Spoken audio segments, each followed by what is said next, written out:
Atenção, pessoal, para o top de 5 segundos. Gente, a gente tem que começar.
E aí, gente, vamos voltar? Vamos voltar? Vamos mais um pouquinho?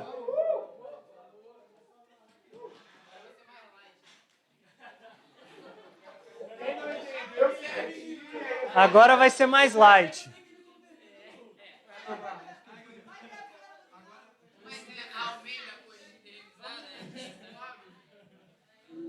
Tá todo mundo aqui já? Posso começar? Eu não sei.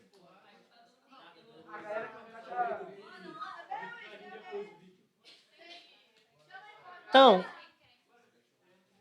gente, eu não quero que isso seja só, tipo assim, entendeu? No final eu tentei contextualizar, porque eu não quero que isso seja só, tipo assim, curiosidade bíblica, entendeu?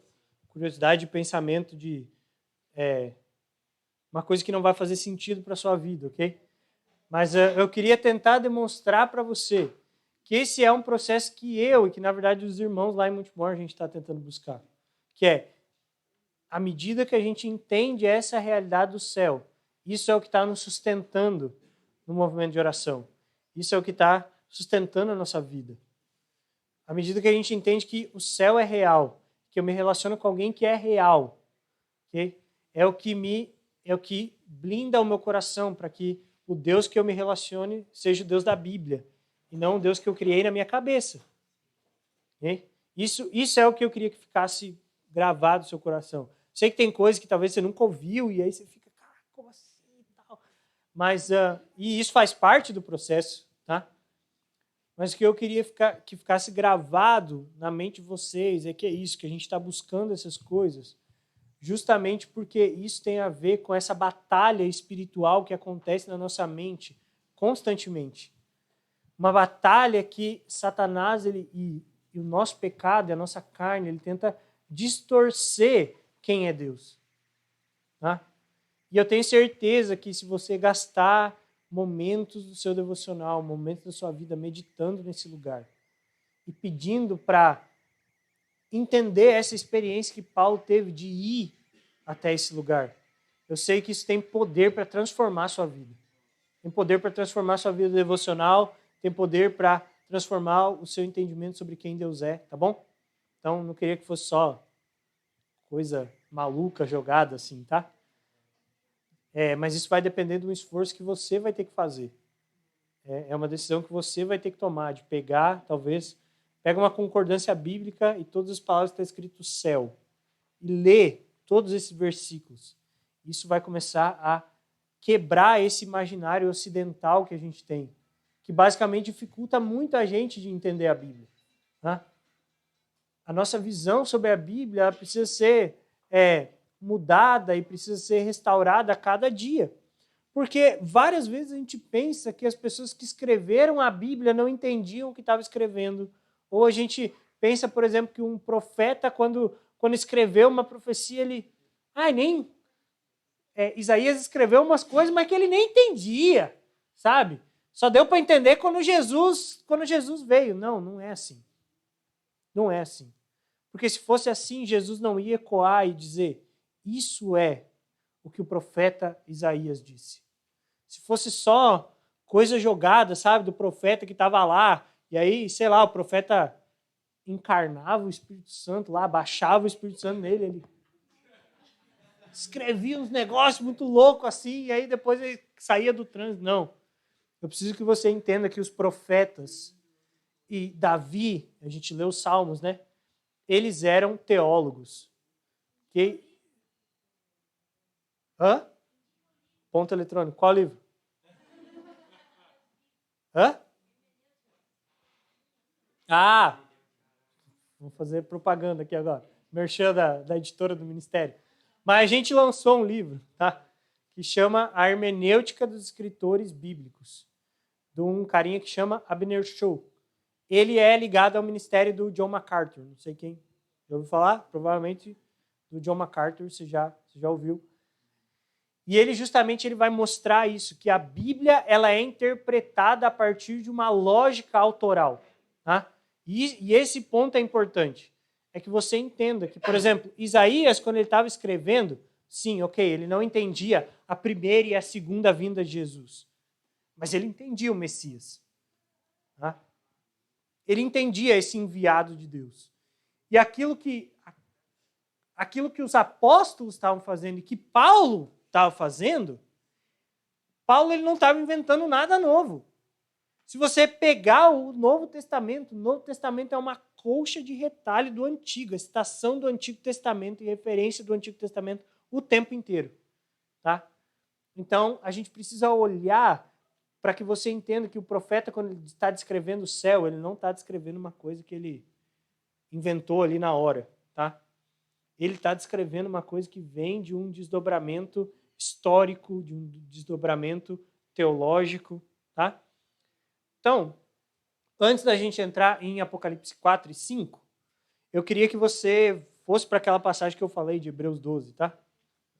Ali está lendo incansavelmente. Ah, não, está aí?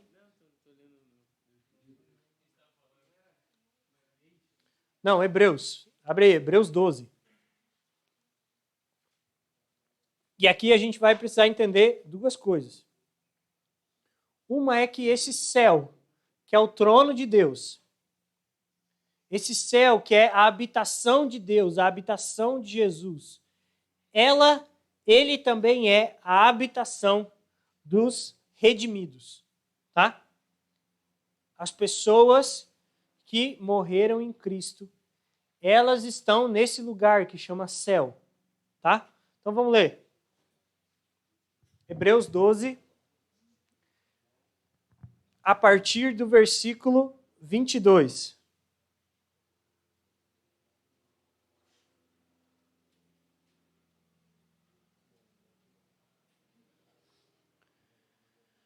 Vocês, porém, chegaram ao monte Sião, a cidade do Deus vivo, a Jerusalém celestial, aos incontáveis milhares de anjos em alegre reunião, a congregação dos filhos mais velhos cujos nomes estão escritos no céu, e a Deus, que é juiz de todos, e aos espíritos dos justos no céu, que agora estão aperfeiçoados, a Jesus, o mediador da nova aliança, e ao sangue aspergido que fala de coisas melhores do que falava o sangue de Abel. Então, a Bíblia vai descrever o céu. Por quê? Viram que esse lugar que está sendo descrito é o lugar onde Deus está. Onde Deus e Jesus estão. Então, esse lugar é esse lugar que a gente está conversando até agora. Ok? Tudo bem? Está olhando aí no texto? Só que a Bíblia, nesse versículo, vai descrever o céu de uma forma um pouco diferente. Olha aí o versículo 22, o que diz? Alguém lê alto aí.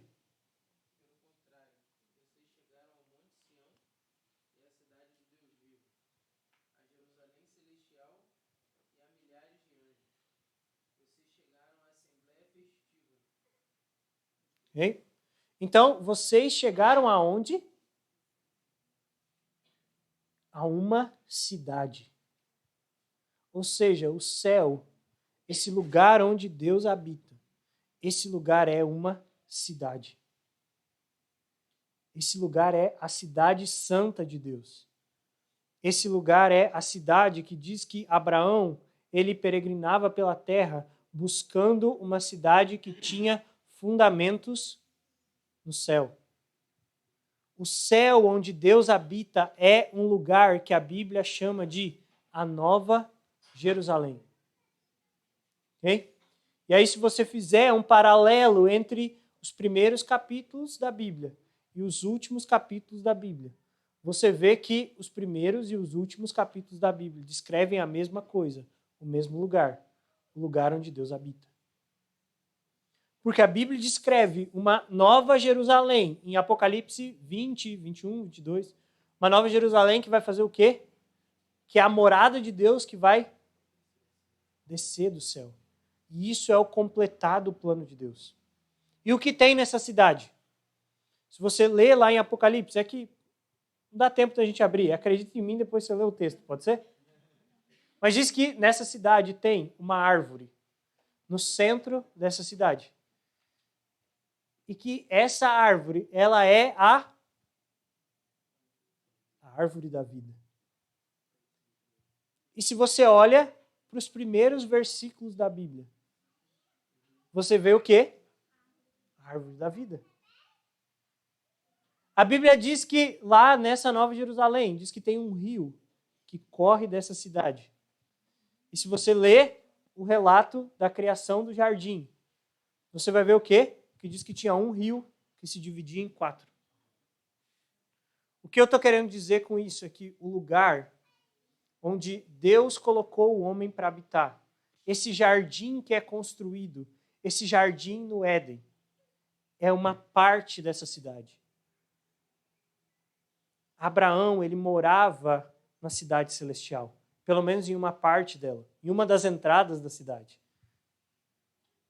Ou seja, se a gente for definir o plano de Deus tem a ver com habitação. Essa é uma palavra central nas Escrituras.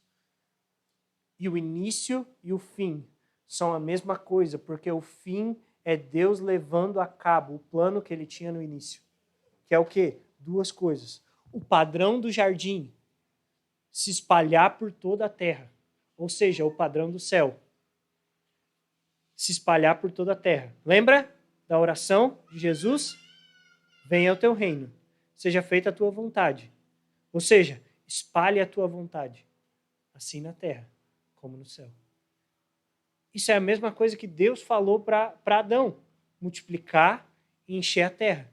Encher a terra com o quê? Com filhos, obviamente, mas filhos que vão reproduzir o padrão do jardim em toda a criação. Por quê? Porque o desejo de Deus é habitar no meio do seu povo. E é isso que nós vemos no final. A cidade celestial. Por isso que diz que vai ter um novo céu e uma nova terra. O que é um novo céu e uma nova terra? É o céu e a terra se unindo em uma coisa só. A habitação de Deus descendo, é Deus Pai habitando no meio dos homens. Esse é o nosso destino. O nosso destino é habitar em uma cidade onde Deus é o arquiteto e fundador dessa cidade. E é por isso que Deus nos chama para nos relacionar com Ele. Ele nos chama para relacionar porque isso é o que está no âmago do ser de Deus.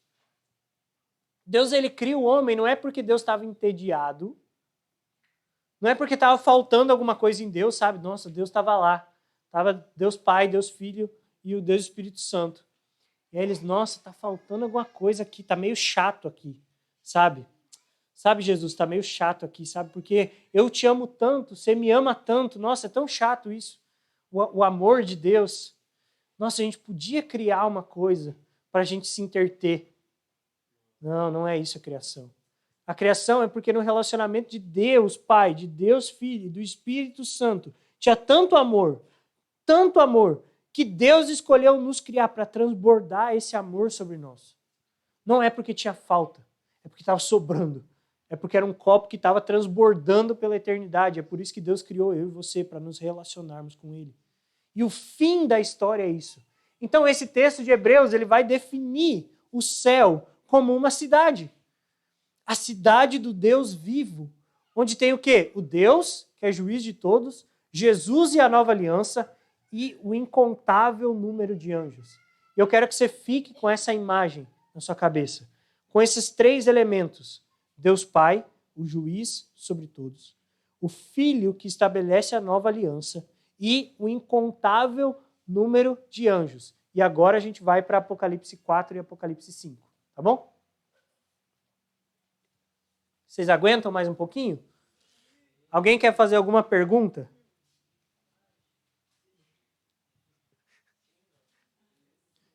Alguém quer fazer alguma pergunta que tem a ver com o assunto?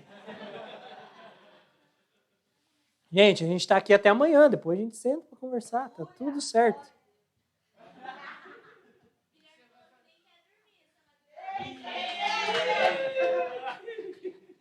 Ué, bora, velho. O que você faz da meia-noite às 6? Vamos estudar a Bíblia, ué. Então, olha só. Eu quero que você entenda o panorama do livro de Apocalipse, tá? Então, o capítulo 1, que é o que a gente vai falar hoje à noite. Já é quase noite, mas... É a revelação que João tem a respeito de Jesus. Esse Jesus que morreu, que ressuscitou, que está no céu, ele se apresenta diante de João. E ele se apresenta com várias e várias características, que é o que a gente vai falar hoje à noite. E aí, Jesus ele se revela não só para João, mas ele se revela para as igrejas, que são daquela época em que João estava. E aí você tem a carta às 7 igrejas do Apocalipse, que são 7 igrejas reais, 7 igrejas literais, que estavam lá na Ásia. Tá bom? Todas essas igrejas existiram. E existe vestígio histórico para todas elas hoje ainda, tá? Mas é como se uma chave girasse em Apocalipse 4 e Apocalipse 5. Então, até agora, o que João está vendo é algo na terra. Jesus vem ao encontro dele e se revela. Ele escreve cartas para 7 igrejas. Né? Tudo está na perspectiva da terra. Agora a gente vê uma guinada no texto. Tá? Por quê? Porque isso vai acontecer em Apocalipse o tempo todo. Que é, uma hora João está vendo da perspectiva da terra. Outra hora João está vendo da perspectiva do céu. Se você ler Apocalipse, você vai perceber que tem um anjo acompanhando João no livro, que o tempo inteiro João é tipo uma montanha-russa. João está indo assim, uma hora está na terra, uma hora está no céu, uma hora está na terra, uma hora está no céu. E assim é o livro de Apocalipse. Então ele descreve juízos a partir da perspectiva da terra e a partir da perspectiva do céu. Ok? Mas aqui, em Apocalipse 4 e Apocalipse 5, João ele recebe um convite. Então, vamos ler aí os primeiros versículos aí. Então, João está vendo a situação das igrejas. E aí o versículo 1 diz assim, 4:1. Então olhei e vi uma porta aberta no céu, e a mesma voz que eu tinha ouvido antes falou comigo como um toque de trombeta e disse, suba para cá, e eu lhe mostrarei o que acontecerá depois dessas coisas. Então aqui, João recebe um convite para subir. Tá? Aqui João recebe um convite para entrar em um lugar. E esse lugar é esse lugar que a gente está conversando até agora. João ele recebe um convite para se apresentar diante do trono de Deus. E o que ele vai fazer agora é que ele vai descrever esse trono. Ele vai descrever esse terceiro céu. Ele vai começar a descrever essa cidade, ou pelo menos uma parte dela, a parte mais importante dela. Tá? Então, lembra que a gente leu Hebreus e tinha aquelas 3 características?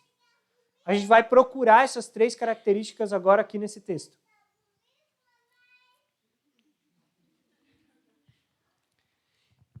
Aquele que estava assentado no trono, versículo 3, brilhava como uma pedra preciosa, como jaspe e sardônio. Um arco-íris com um brilho semelhante a de esmeralda circundava o seu trono, E ao redor do trono haviam 24 tronos, nos quais estavam assentados 24 anciãos. E estavam todos vestidos de branco e usando coroas de ouro na sua cabeça. Do trono saíram relâmpagos, estrondos, trovões, e da frente dele haviam 7 tochas com chama ardentes, que são os 7 Espíritos de Deus.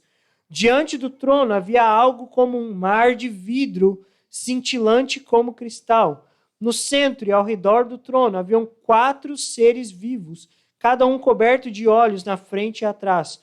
O primeiro deles era semelhante a um leão, o segundo era semelhante a um boi, o terceiro tinha rosto de homem, e o quarto era como uma águia que voava. Cada um dos seres vivos tinha 6 asas, inteiramente coberto de olhos, por dentro e por fora, e dia e noite repetem sem parar: Santo, Santo, Santo é o Senhor, Deus Todo-Poderoso, que era, que é e que há de vir. E cada vez que os seres vivos dão glória, honra e graça ao que está assentado no trono, e àquele que vive para todo sempre, os 24 anciãos se prostram e adoram o que está assentado no trono, e aquele que vive para todo sempre. E colocam as suas coroas diante do trono e dizem: Tu és digno, ó Senhor e nosso Deus, de receber a glória, a honra e poder, porque criaste todas as coisas, e elas existem, porque as criaste segundo a sua vontade. Então, o que João ele começa a descrever aqui é essa sala do trono de Deus. Então ele vai dizer, a primeira coisa que ele vê é o trono. Porque toda sala do trono precisa ter um trono. Por quê? Porque o trono significa esse governo de Deus. E o detalhe é que, pela descrição de João, esse trono não está vazio. Existe alguém que está assentado no trono. Ou seja, por mais que João ele não consegue dar palavras para descrever a materialidade daquele que se assenta no trono, ele consegue perceber que tem alguém lá. Ele consegue perceber alguém que governa sobre todas as coisas. E algo que é importante que a gente precisa ver é que ao redor do trono sempre vai existir 2 coisas: intercessão e adoração. Então Deus ele coloca seres em volta do trono que tem essa função de apresentar as orações diante de Deus e tem essa função de adorar quem Ele é. E essa oração é o que nós chamamos de cântico responsivo. É a mesma linguagem que nós vemos em Isaías 6. Lembra de Isaías 6? Diz que Isaías ele faz o quê? Ele chega no tabernáculo celestial. O que é o tabernáculo celestial? É a sala do trono. É esse lugar que João está vendo aqui. E diz que Deus está lá naquele lugar. E diz que os anjos eles cantam e eles declaram uns aos outros a grandeza e a majestade de Deus. Então a primeira coisa é que Deus ama a música. Deus ama canções. Deus ama isso. Ele ama ser adorado. E é por isso que eu sei que vocês não têm isso. Mas é uma coisa que nós temos que quebrar hoje no meio da igreja, que é o momento da música é só um momento que nos prepara para a palavra. Não. O momento da música, o momento da adoração, é o momento que nós estamos nos unindo na mesma posição do que os seres que estão diante do trono de Deus. Então, Satanás não era o regente do coral do céu.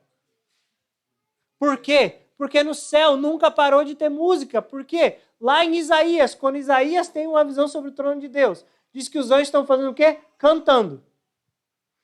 E aqui em Apocalipse diz que eles continuam fazendo a mesma coisa. Ou seja, música incessante no ambiente do trono de Deus. Música. E é por isso que Davi, quando ele vai replicar aquilo que acontece no céu, ele faz o quê? Ele estabelece músicos e cantores que vão cantar em volta da arca de Deus. O que é a arca de Deus? O trono da misericórdia. O que Davi está fazendo é que ele simplesmente viu um lugar e está dizendo assim, Deus gosta disso, deixa eu fazer igual aqui. Então no trono, o trono de Deus é um lugar musical. Em Jó, descreve que... É que eu não lembro o versículo. Procura aí, mano. Você é o ponto eletrônico. Mas em Jó tem uma passagem que fala que enquanto Deus criava, os anjos cantavam sobre a criação de Deus. Quem já leu Tolkien aqui? Alguém já leu? Silmarillion? Eu amo o início do livro do Silmarillion. Tolkien é o cara do Senhor dos Anéis, tá? Ele tem um livro que chama Silmarillion, que é o início da criação da Terra-média. Tá? Como que a Terra-média foi criada.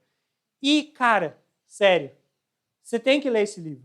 Você não lê ele todo, é um livro meio complexo, é meio estranho esse livro. Mas lê o primeiro capítulo. Lê só o primeiro capítulo, você não precisa do resto. Tô brincando, lê tudo. Mas é muito engraçado, porque Tolkien é um cristão. E ele está descrevendo a criação de um mundo que, obviamente, é imaginário. Mas logo ele se inspira na Bíblia. E ele fala que o mundo ele foi criado através de uma canção. Pensa que Deus, enquanto ele estava criando todas as coisas, os anjos estavam cantando. Jó 38, o quê? Lê aí. Tá.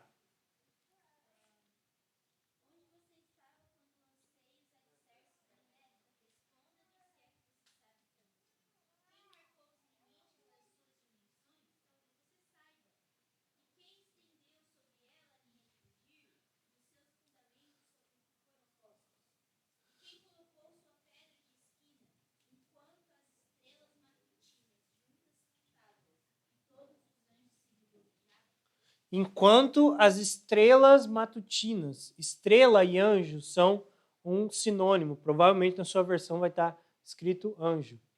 Tá? Os anjos cantavam enquanto Deus criava todas as coisas. Ou seja, parte da construção do que Deus tem para nós envolve música, envolve louvor, envolve adoração. Pessoas que vão aprender a ouvir um som que está sendo tocado no céu e vão corresponder àquilo que está acontecendo na terra. Porque você já reparou numa passagem que diz, que fala onde Deus habita? Já leu esse texto que diz que Deus habita onde? No meio dos louvores. Deus, ele ama quando o povo dele se reúne para adorar quem ele é. E diz que ele faz a habitação dele no meio dos louvores do seu povo. Então o trono é o lugar mais majestoso, mais glorioso e mais importante de toda a criação, porque o trono revela a beleza de Deus. Diz que tem um arco-íris naquele lugar, um mar de vidro na sua frente que se estende. Diz que tem criaturas lá, os 4 seres viventes, que estão constantemente dizendo: Santo, Santo, Santo, Santo é o Senhor dos exércitos. Sabe o que significa ser santo? Ser santo não é ser santo não é não pecar. Ok? Porque Deus é santo e ele nunca pecou. Ser santo não é ser separado do pecado. Ser santo é ser separado de todas as coisas. Existe mais proximidade entre uma pulga e um ser vivente do que entre um ser vivente e o próprio Deus. Porque Deus ele é completamente separado de tudo. A Bíblia diz que a vida eterna, sabe o que é eterna? Tenta imaginar a vida eterna. Joga aí. Talvez você consiga imaginar a sua vida daqui 10 anos. Talvez você consiga imaginar a sua vida daqui 20 anos. Talvez se você é uma pessoa muito preparada para a vida, você consegue imaginar a sua vida daqui talvez uns 50 ou 40 anos quando você vai se aposentar. Mas agora pense a sua vida pela eternidade. Simplesmente, não tem como, né? Mas pensa que nisso que nós nem conseguimos projetar para a nossa frente, a Bíblia diz que nós vamos estar conhecendo Jesus. Esse que se assenta nesse trono, ele vai estar compartilhando conosco ensinamentos de quem ele é. Porque a Bíblia, ela contém tudo aquilo que a gente precisa para ser salvo. Mas não significa que a Bíblia contém toda a realidade de quem Deus é. A Bíblia é suficiente para a nossa salvação. E toda a verdade que tem sobre Deus na Bíblia é verdadeira. Mas não quer dizer que se esgotou. Isaías 2 descreve Jesus no reino milenar, diz que ele vai se assentar em Jerusalém. Diz que ele vai ensinar a lei para as nações. Sabe o que Jesus vai fazer? Vai explicar aqueles 5 primeiros livros da Bíblia, que a gente lê e entende bem pouco. Por quê? Porque explicar a lei tem a ver com explicar o coração de quem ele é. Paulo diz que a lei é boa, porque a lei reflete o coração de Deus, é o pecado que estragou a lei. Então a vida eterna é essa, nós contemplando a realidade e a beleza desse Deus que se assenta diante do trono. Se você quer entender o chamado de Deus para a sua vida, deixa eu te ajudar. O chamado de Deus para a sua vida é conhecer quem é Jesus. Você nunca, sabe o que é nunca? E eu queria te abençoar a se esforçar para fazer isso. Mas você nunca vai conseguir dar a volta em Deus. Assim, nossa, eu conheço completamente essa mesa. Você nunca vai conseguir fazer isso com Deus. E o que Deus está buscando são pessoas que vão acessar esse lugar, que vão ser profundos conhecedores de quem Ele é. Eu não sei se você almeja algum dia um ministério. E a Bíblia diz que almejar um ministério é algo nobre. Mas existe algo muito maior do que isso. E a minha experiência e a experiência da Gi, com pessoas que trabalham no ministério há alguns anos já. Eu estou desde 2015 integral no ministério. É que o ministério para nós foi uma grande pegadinha. Sabe? É a pegadinha do malandro de Jesus para a gente. E aí é. É a grande pegadinha do malandro, porque a gente chega e diz assim, Jesus, eu quero trabalhar para você. E aí Jesus chega e diz assim, mas eu só quero que você me conheça. Não, mas é que eu quero fazer um monte de coisa. Não, só vem aqui. Vem aqui pertinho, deixa eu... E aí o que eu te ensinar, você conta para as pessoas. Mas deixa eu te ensinar primeiro. Porque esse é o chamado primordial da nossa vida. Agostinho tem uma frase muito interessante que ele diz, ame a Deus e faça o que desejares. Porque no fundo, o desejo de Deus é esse. Ame a Deus, conheça a Deus profundamente e faz o que você quiser. Você quer fazer faculdade? Faz, mas ame a Deus. Porque se você amar a Deus, você vai fazer a faculdade certa. Ah, mas eu quero casar. Casa! Mas ame a Deus, porque se você amar a Deus, você vai ter os parâmetros de Deus para ter um casamento segundo as Escrituras. Ah, mas eu quero ser, sei lá o que você quer fazer. Faz. Ah, eu quero... Como é que é o nome da faculdade da Lisandra? É a faculdade mais bizarra que eu já vi na minha vida. A gente tem uma menina lá em Montemor que ela é... Mas não é só isso. É tipo assim, é geofísica com os negócios de petróleo lá, uns bagulho confuso. Você quer ser isso? Vai lá. Faz isso, faz geofísica, sei lá o quê. Mas ame a Deus, porque essa é a coisa mais importante. Eu estou vendo uma geração que está buscando o centro da vontade de Deus para a sua vida. Então, o centro da vontade de Deus é que você conheça quem Ele é. E aí não importa se você vai estar no ministério ou se você vai estar no mercado de trabalho, porque quando você ama a Deus, você vai entender que não existe nada que é secular. Que não existe um emprego que é secular e um emprego que é sagrado. Uma coisa que você faz e que quando você vem na igreja você é sagrado, e quando você sai da igreja você é secular. Não existe isso. Aprenda a olhar para o trono de Deus e ser constrangido pela majestade dele. Porque é isso que os seres viventes estão fazendo agora mesmo. Eles estão olhando para aquele que está sentado no trono. E estão vendo a grandeza e a majestade e estão dizendo assim, santo, santo, santo.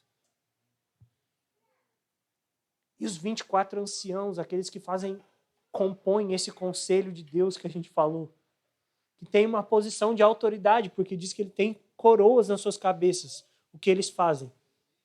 Eles tiram as coroas. Eles jogam diante de Deus, porque não importa a autoridade que Deus deu para ele. Você busca uma coroa no reino, glória a Deus por isso, porque Paulo diz que é nobre. Paulo diz que ele corria a carreira buscando uma recompensa. E recompensa é coroa, tá? Paulo, ele sofreu naufrágio, foi espancado, foi dado por morto, e tudo aquilo que ele fala. Porque ele buscava o prêmio da soberana vocação. Você busca ser grande no reino, é uma grande escolha que você faz. Aprenda a servir, porque maior é o que serve. Mas entenda que o dia em que Jesus voltar e te der uma coroa, essa coroa vai servir para uma coisa. Para, por causa da beleza de Deus, você pegar essa coroa e jogar diante dele. E o nosso coração precisa ser constrangido por esse lugar. Olhar para Deus e olhar para Jesus precisa ser o ponto de contato da nossa fé. Deus, ele está nos chamando para esse lugar. Deus está nos chamando para relacionar com a beleza que existe diante do trono dele. Deus, ele não nos chama para olhar para as pessoas, sabe por quê? Porque as pessoas, elas vão te frustrar. Porque as pessoas, elas têm pecado. Porque quando você escolhe uma pessoa para olhar, você vai se frustrar. Eu quero dizer aqui, se você se apegar muito ao Vitor, você vai se frustrar. Porque à medida que você entrar em comunhão com ele, você vai ver as falhas e os defeitos dele. Você vai se frustrar, porque ele não é o Superman. Porque o que Deus nos chama é olhar para homens piedosos e entender que o que esses homens estão fazendo é que eles estão olhando para Jesus. E é por isso que Paulo diz que você pode olhar para mim. Paulo fala, siga o meu evangelho, olhe para mim. Mas por quê? Porque ele estava olhando para Jesus. E o discipulado de Paulo era pegar essas pessoas que estavam olhando para ele e levar essas pessoas diante de Jesus. Então nós precisamos meditar nas coisas que estão no céu, para que o nosso coração seja constrangido pela beleza de Deus. Sabe, todos esses sentimentos que você tem no seu coração, todo esse desejo que você sente por amar e ser amado, sabe, quem plantou isso no seu coração não foi o pecado, foi o próprio Deus. Deus plantou isso em você. Deus plantou em você um profundo desejo por ter alguém próximo de você para que você ame. E uma das expressões disso é o casamento. Eu sei disso. A gente procura uma pessoa para estar perto da gente. Mas isso é só uma sombra. Isso é só uma sombra do quanto o seu interior pode ser saciado se você aprender a olhar para Jesus. Se você aprender a olhar para esse que se assenta à direita do trono de Deus. Então, olhar para o trono tem a ver com você entender a realeza de Jesus, a suficiência de Deus e a grandeza que existe. Hoje a nossa geração ela é bombardeada por muitas coisas que têm a ver com a visão. A nossa visão ela é bombardeada por tudo. A gente gasta horas vendo Netflix. Se você rolar o seu Instagram, você vai ver imagens que vão te agradar. E o Instagram é justamente para isso.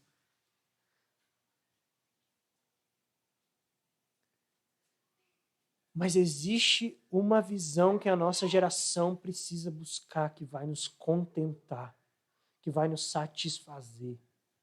Existe satisfação em Deus. A questão é que você precisa aprender que esse convite que João teve no versículo 1, ele é um convite que está liberado para nós hoje. Acessarmos esse lugar, nos relacionarmos com o trono de Deus. Então, agora a gente vai ver, para terminar, prometo que vai ser para terminar. Tá vendo? Essa segunda parte foi bem mais tranquila, né? A gente vai ver Apocalipse 5 agora, tá? Então, versículo 1, Apocalipse 5, 1, abre aí. Então, na mão direita daquele que estava sentado no trono, eu vi um livro, escrito por dentro e por fora e lacrado com 7 selos. Vi um anjo poderoso que perguntava em alta voz: quem é digno de romper os selos deste livro e abri-lo? Mas não havia ninguém no céu, na terra, nem debaixo da terra que pudesse abrir o livro e lê-lo. Comecei a chorar muito, pois não se encontrou ninguém digno de abrir o livro e lê-lo.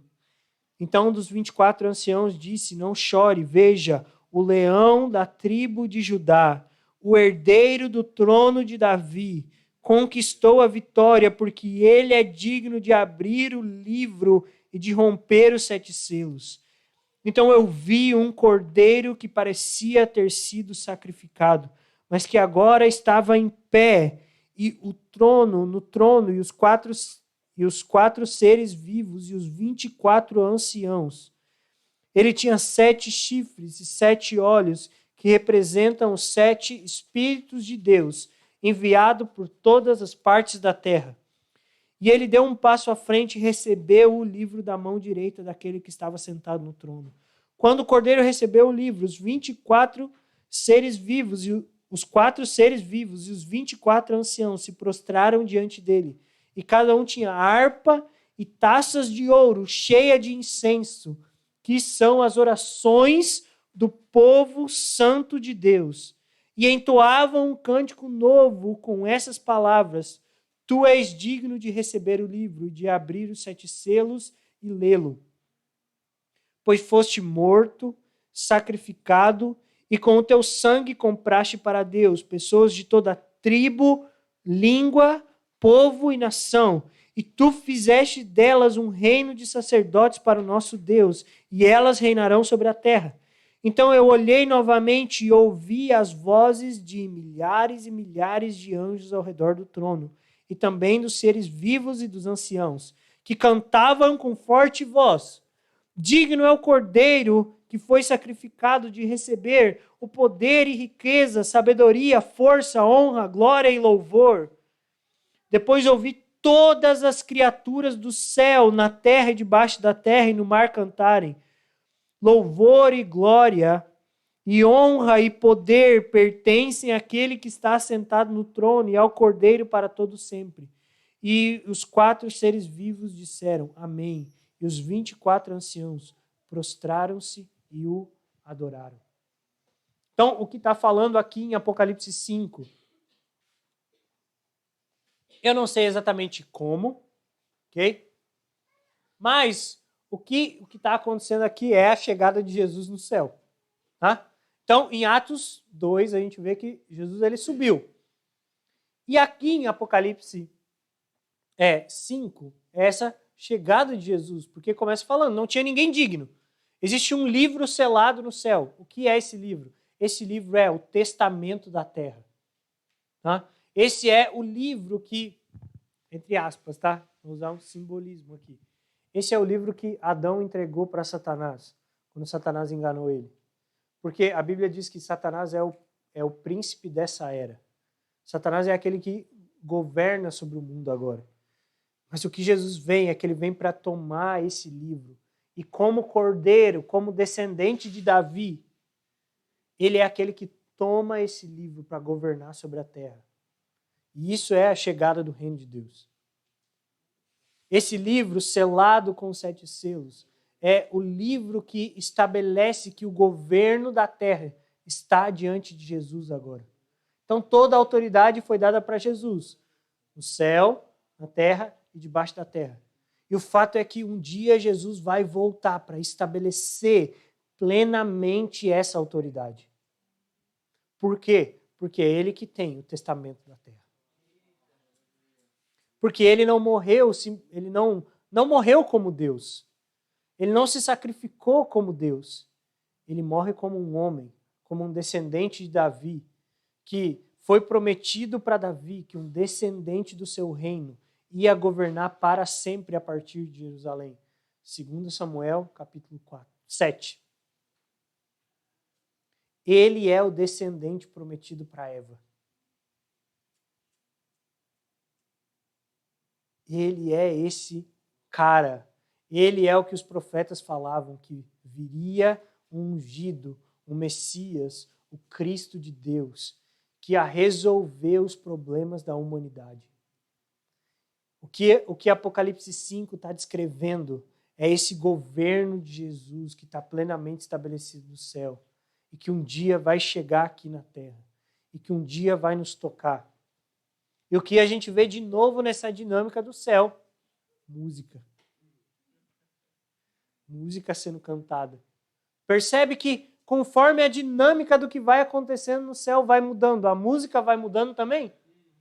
Porque no capítulo 4 é cantado o quê? Santo, santo, santo é o Senhor Todo-Poderoso, Criador do céu e da terra. Mas aqui, conforme essa chegada de Jesus acontece, a música muda também no céu. E se você... eu queria te aconselhar um dia a estudar isso, a estudar sobre a tenda de Davi. Você vai perceber que Davi ele estabelece uma tenda com músicos, cantores e profetas que entoavam canções diferentes a cada momento. Não existia uma canção que era igual à outra. O que é o livro dos Salmos é só uma fração dessas canções que chegaram até nós. Todos os salmos são canções entoadas diante da Arca da Aliança, diante do trono de Deus. Por quê? Porque esse é o padrão de Deus para fazer as coisas. Porque Deus ama que a criação cante a respeito de quem Ele é. Porque Deus ama que a humanidade cante a respeito de quem Ele é. Eu tenho uma teoria para mim. E aí você precisa acreditar que são devaneios. Mas sabe que existem canções que nós cantamos hoje que daqui talvez 2, 3, 4 meses elas vão sumir. Mas você já reparou que tem algumas canções que assim, que elas estão para sempre no nosso meio. Para pensar no que aconteceu aqui no Brasil com a adoração extravagante lá nos anos de 1998, 99, 2000. Existem canções que a gente canta até hoje, não é? Eu não vou lembrar de cor agora as canções, que eu sou muito ruim para isso. Hã? Poderoso Deus. Mas tem outras canções daquele tempo que a gente nem lembra, nem sabe. A gente escuta o Santa Geração lá e tem umas canções que, nossa, que coisa estranha. Eu tenho para mim uma teoria, tá? Que essas canções que nós cantamos, e mesmo depois de muitos anos, elas ainda têm um peso de presente de Deus. É porque os caras que compuseram essas canções conseguiram traduzir de alguma forma um peso que existia na eternidade, no coração de Jesus para agora. E é por isso que elas não perdem o peso. E é por isso que elas não perdem o valor. Eu creio que Deus está levantando uma geração. E eu realmente creio nisso. E eu realmente larguei tipo tudo. Que naquela época não era quase nada. Mas tudo bem. Esse negócio, né? Tipo assim, o cara virou missionário. E aí o testemunho do cara era, nossa, eu larguei tudo para servir Jesus. Então, eu larguei tudo, que era nada. Tá? Mas eu realmente creio que Deus está movendo na terra. Isso que eu estou falando com vocês aqui, entendeu? Isso para mim não é uma teoria. Para mim tem muito custo nisso que eu estou compartilhando com vocês. Porque tem o custo do que eu vivo todo dia. Tem o custo de, tipo assim, de cada dia meu, da minha família, do que nós estamos buscando, que é ver essa geração que vai aprender a tocar a eternidade. Que vai olhar para esses versículos e que vai entender essa dinâmica do céu e que vai se relacionar com essa dinâmica, que vai trazer o poder de Jesus para o agora, que vai antecipar essa realidade do reino de Deus no hoje, que vai aprender a pregar o evangelho para os perdidos, porque foi isso que Jesus mandou a gente fazer, mas que vai aprender, que vão ser... Eu creio que Deus vai levantar pessoas que são teólogos das afeições de Deus. Pessoas que vão ser como Davi era um homem que era segundo o coração de Deus. claramente Davi era um homem segundo o coração de Deus. Não era porque ele não pecava. Ok? Esse papo de que Davi era o homem segundo o coração de Deus porque ele era perfeitinho. Esquece. Esquece. Olha tudo que Davi fez. Tá? Mas Davi era um homem segundo o coração de Deus, porque ele conhecia as afeições de Deus. Davi era um homem segundo o coração de Deus, porque ele conheceu um lugar. E é por isso que Davi fala, eu vou construir uma casa para Deus. Às vezes a gente olha para essa passagem e pensa assim, Deus está bolado com Davi, né? Pô, Davi, eu não habito em templos feitos por mãos humanas, não. Eu não habito no meio do tijolo. Então, mas se você vai ler várias passagens da Torá, fala que quando o povo chegasse no lugar de descanso, eles iam construir um lugar para o Senhor.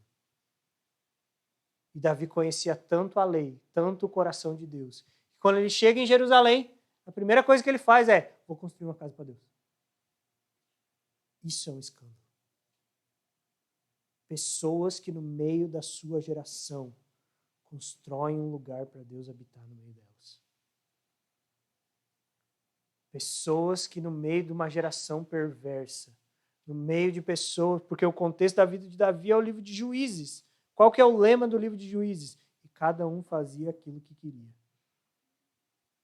Então, talvez isso se aplique um pouquinho para nós. Não sei se faz sentido para você. Mas no meio de uma geração que fazia tudo aquilo que queria, Deus levantou um homem que conseguiu olhar para o céu e que conseguiu reproduzir um lugar para Deus habitar aqui na terra. Sabe o que acontece quando pessoas se colocam nesse lugar? É que a resposta de Deus para Davi é sim, Davi, beleza, vai ter essa casa aí. Não vai ser você, mas vai ter. Mas o que eu estou fazendo agora é que eu estou firmando uma aliança com você, Davi. Eu estou dizendo assim, da sua linhagem vai sair o Messias. E é por isso que existe Mateus 1. Para dizer que Jesus é o descendente de Davi. Porque o que Deus está fazendo? Ele está cumprindo a promessa que ele fez. Isso tem um peso no meu coração e no coração da minha esposa e no coração de vários irmãos lá em Montemor. Porque nós cremos que esse é o chamado de Deus para nós hoje. Olharmos para o céu, olharmos para esse lugar e deixar com que a nossa vida seja profundamente afetada por esse lugar. É olhar para esse lugar até que Deus fale, até que Deus se mova. Esse é o segredo de várias pessoas na Bíblia. Não sei se você já reparou, e quando você lê a história de Daniel, você vê isso. Que Daniel, ele não orou e jejuou por 21 dias. A Bíblia diz que Daniel, ele se colocou diante do Senhor em jejum e oração, até que Deus respondesse. Jesus, ele chama 120 homens para entrar num cenáculo, para esperar o derramamento do Espírito Santo, não por 10 dias. Eles não ficaram no cenáculo orando por 10 dias. Eles ficaram lá orando diante do trono de Deus, até que o Espírito Santo veio com poder. Eu creio muito nisso. Falar sobre a sala do trono e falar sobre esse lugar, para mim é falar sobre o plano de Deus para a nossa geração. Músicos, cantores, mas não só isso, intercessores. Olha comigo aí o versículo 8, se eu não me engano.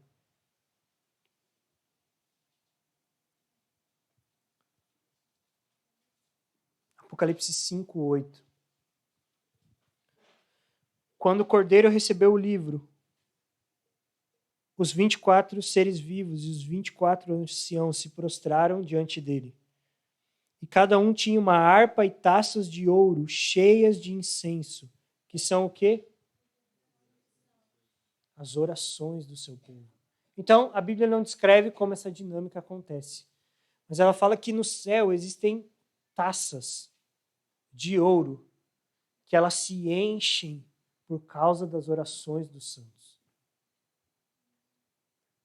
A Bíblia diz que as nossas orações, elas chegam como um incenso que é agradável ao Senhor.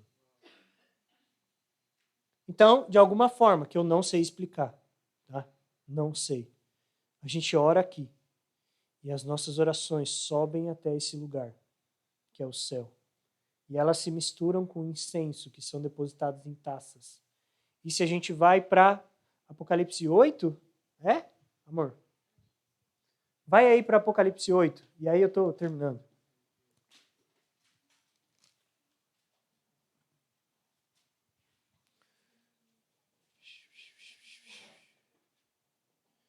Apocalipse 8, 1. Quando o Cordeiro abriu o 7º selo, houve silêncio no céu por cerca de meia hora. E vi os 7 anjos que estavam em pé diante de Deus, e a eles foram dados trombetas. Então veio outro anjo com um incensário de ouro e ficou em pé junto ao altar. E ele recebeu muito incenso para misturar as orações do povo santo, como uma oferta sobre o altar. E a fumaça do incenso misturada às orações do povo santo subiu ao altar onde o anjo estava derramando o incenso até a presença de Deus. Então o anjo encheu o incensário com fogo do altar e o lançou sobre a terra, e houve trovões, estrondos, relâmpagos e um grande terremoto. Sabe o que isso fala? Que todas as nossas orações, elas estão sendo agora mesmo guardadas no céu para o dia do juízo de Deus. Eu preciso que você entenda isso, que as suas orações, elas têm um peso eterno. Talvez você clame por justiça hoje diante de Deus e você não veja a resposta. Talvez tenha alguma situação injusta acontecendo com você, que você não entende por que está acontecendo, e você ora e Deus não te responde. Mas tenha uma certeza, que em um dia, e Deus não fará justiça aos seus inimigos que clamam, aos seus amigos que clamam dia e noite. Eu digo-vos que depressa vos fará justiça. Sabe por quê? Porque toda a injustiça que nós e toda a injustiça que todos os cristãos sofreram em toda a história e todas as orações que foram feitas, elas estão sendo acumuladas agora mesmo no céu. Porque um dia Deus vai responder com juízo. E em 3 anos e meio, Ele vai dar todas as respostas de justiça que Satanás e o pecado precisam tomar na cabeça. Então Deus nos chama para acessar esse lugar. Isso é maravilhoso. Eu queria que isso pudesse girar na cabeça de vocês. Que quando nós estamos orando, nós estamos acessando esse lugar. Nós estamos nos colocando diante do trono da presença de Deus. Nós estamos relacionando com um trono que é real, com um Deus que é real, com uma cidade que é real. E a resposta vai vir, se não agora, no dia do Senhor. Amém? Acabei.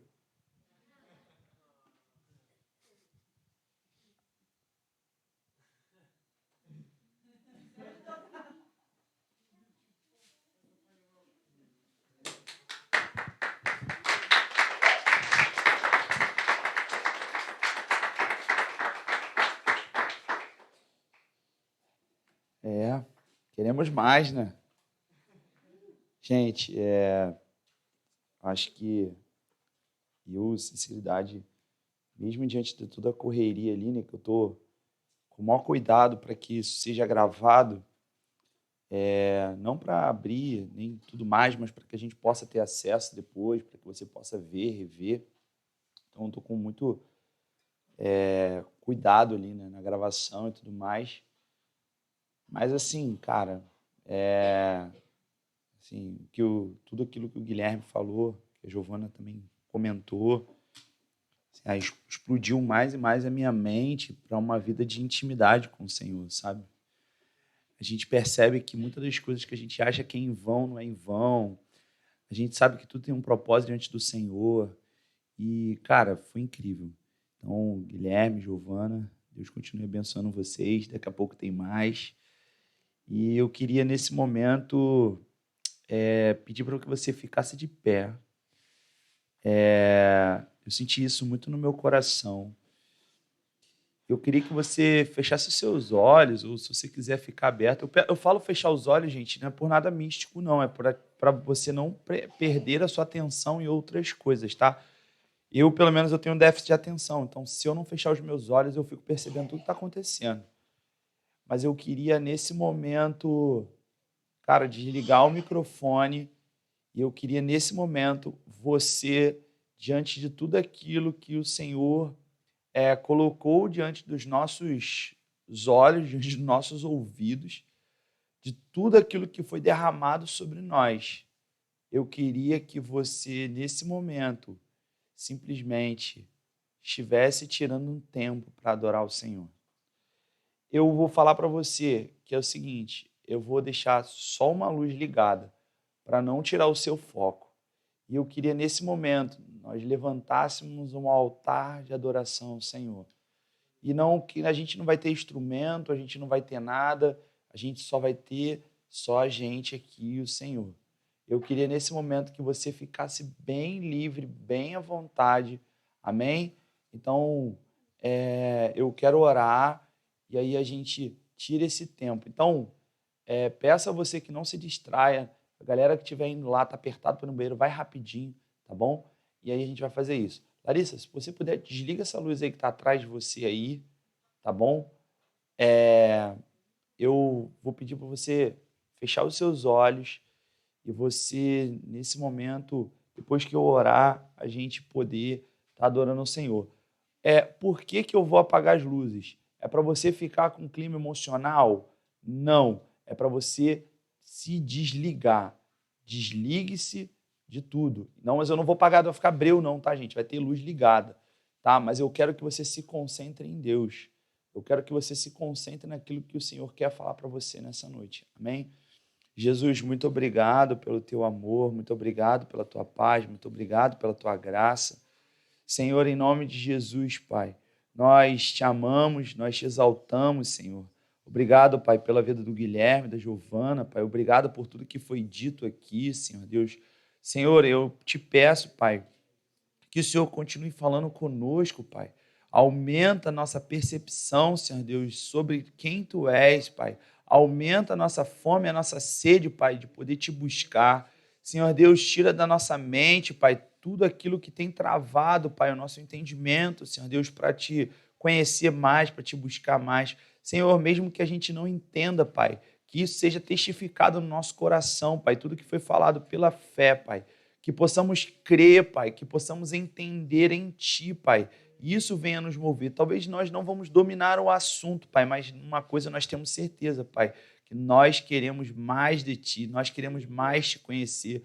Senhor Deus, existe um padrão no céu, Pai, e esse padrão que nós queremos viver, Pai. E esse padrão que o Senhor quer que venha para a terra, Pai. Senhor Deus, e cada vez mais, Pai, que não seja algo abstrato, algo irrisório, algo simplesmente fantasioso, mas que seja real aquilo que o Senhor tem para nós, para a sua igreja, Pai, aquilo que o Senhor quer que nós façamos, Jesus. Obrigado, Senhor. Obrigado, Pai, pelo teu amor. Nós te amamos muito. Senhor Deus, continua falando aos nossos corações. Nesse momento, Pai, nós queremos tirar um tempo para te exaltar, porque é impossível permanecer o mesmo, Senhor Deus, diante de tudo aquilo que foi colocado diante de nós por Ti, Senhor Deus. É impossível, Senhor Deus, permanecer, viver uma vida sem fogo, Pai, sem paixão, sem lágrimas, Senhor, sem, Senhor Deus, diante de tudo isso que foi revelado, Senhor. Obrigado, Pai, por tudo, Pai. Tu és santo, Tu és digno, Pai. Tu és glorioso, Pai. Senhor, obrigado, Senhor. Obrigado, Pai. Tu és santo, Tu és digno, Senhor. Em nome de Jesus, nós te exaltamos. Eu queria, nesse momento, que você começasse, sabe, pode ficar à vontade, pode caminhar, você pode ficar bem tranquilo ali. Que você, nesse momento, tire o seu tempo com Deus aí, que você exalte o Senhor, amém?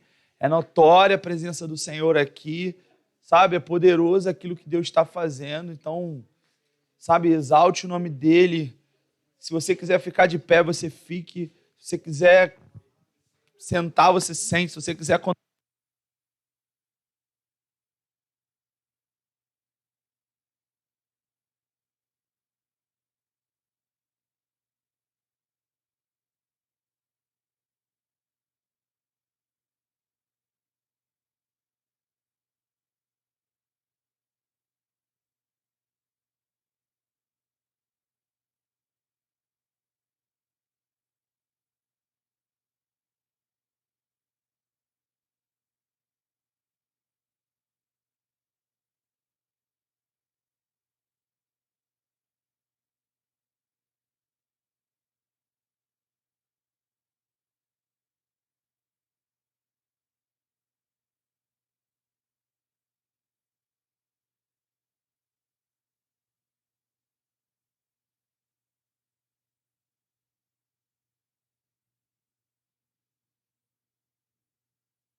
Jesus, eu quero te agradecer, Pai, por esse tempo, Senhor. Te agradecer pelo teu amor.